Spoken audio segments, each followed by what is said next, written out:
தூத்துக்குடி மாவட்டத்தில் மதிகெட்டான் ஓடையில் ஏற்பட்ட வெள்ளப்பெருக்கால் புல்லாவெளி, அத்திமரப்பட்டை உள்ளிட்ட கிராமங்கள் தனித்தீவாக காட்சியளிக்கின்றன.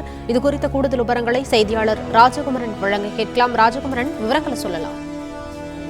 தூத்துக்குடி மாவட்டத்தில் நேற்று பிற்பகல் முதல் மழை இல்லை. ஆனாலும் கூட பல கிராமங்கள் தற்பொழுதும் தண்ணீரில் தத்தளித்துக் கொண்டிருக்கின்றன. குறிப்பாக தனி தீவுகளாக அந்த கிராமங்கள் காட்சி தருகின்றன. நாம் பார்க்கக்கூடிய இந்த சாலை என்பது தூத்துக்குடியிலிருந்து திருச்செந்தூருக்கான முக்கியமான வழித்தடமாக இருக்கின்றது.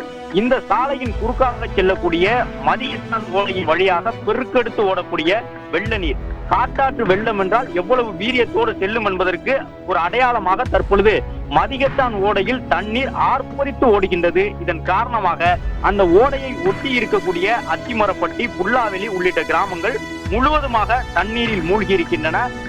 குறிப்பாக மீட்பு குழுவினர் கூட உள்ளே சென்று மீட்பு பணியை மேற்கொள்ள முடியாத அளவிற்கு இங்கு மழைநீர் வெள்ளமென சூழ்ந்து நிற்கின்றது.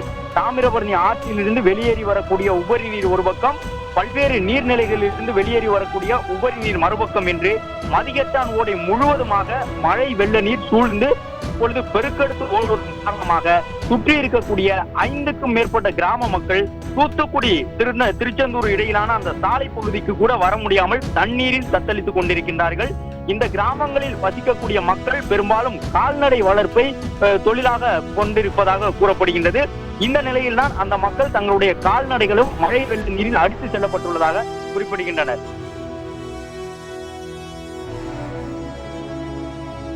இந்த நிலையில் தான் தொடர்ந்து அந்த மதிகெட்டான் சாலை வழியாக தண்ணீர் அந்த ஓடையின் வழியாக பெருக்கெடுத்து ஓடிக்கொண்டிருக்கின்றது. தூத்துக்குடிக்கும் திருச்செந்தூருக்கும் இடையிலான சாலையில் பெருக்கெடுத்து ஓடக்கூடிய வெள்ள நீர் காரணமாக யாருமே அந்த சாலையை பயன்படுத்தி வாகனங்களில் பயணிக்க முடியாத சூழ்நிலை ஏற்பட்டிருக்கின்றது. கனரக வாகனங்களால் மட்டும்தான் இந்த புல்லாவெளி பகுதியை கடந்து செல்ல முடியும், அத்திமரப்பட்டு உள்ளிட்ட கிராமங்களை கடந்து செல்ல முடியும். அந்த அளவிற்கு மழைநீர் ஆர்ப்பரித்து ஓடுவதன் காரணமாக தூத்துக்குடி மாநகரினுடைய 5 கிலோமீட்டர் வெளிப்புறத்தில் இருக்கக்கூடிய கிராமங்கள் கூட தற்போதும் மழை வெள்ள நீரால் தனித்தீவுகளாக காட்சி தருகின்றன. இங்க இருக்கக்கூடிய பொதுமக்களை மீட்டு வருவதற்காக தீயணைப்பு படை வீரர்களும் பேரிடர் மீட்பு குழுவினரும் பல்வேறு யுக்திகளை கையாண்டு வருகின்றார்கள். ரப்பர் படகுகள் வாயிலாக அவர்களை சென்று மீட்க முடியுமா என்ற முயற்சியை மேற்கொண்டு வருகின்றார்கள். இங்க இருக்கக்கூடிய வீடுகளுடைய மேற்கூரைகளை மட்டும்தான் நாம் பார்க்க முடியும். நாம் பதிவு செய்த இந்த காட்சி கிட்டத்தட்ட 150 அடி உயரத்தில் இருந்து பதிவு செய்த காட்சி. அதன்படி பல்வேறு வீடுகளுடைய மேற்கூரைகளும், குறிப்பாக ஓட்டு வீடுகளுடைய மேற்கூரைகள் உடைந்த நிலையில் காணப்படுவதை நாம் பார்க்க முடியும். அனைத்து வீடுகளும் சேதமடைந்திருக்கின்றன. பொதுமக்கள் மாடி வீடுகளுக்கு சென்று அந்த மாடிகளில் நின்று கொண்டிருக்கின்றார்கள். எங்கே இருந்தாவது ஏதேனும் உதவிகள் கிடைக்குமா என்று அவர்கள் காத்திருக்கின்றார்கள். இந்த பகுதியில் இருக்கக்கூடிய கிராம மக்களை சென்று சந்திக்க முடியாத அளவிற்கு தண்ணீரின் அளவு தொடர்ந்து அதிகரித்து வருகின்றது. மதிகெட்டான் ஓடை, அதை சுற்றி இருக்கக்கூடிய நீர்நிலைகள், கிராமங்கள் என்று எந்த வேறுபாடும் இல்லாமல் தண்ணீர் கடலாக இங்கு மிதந்திருக்கின்றது.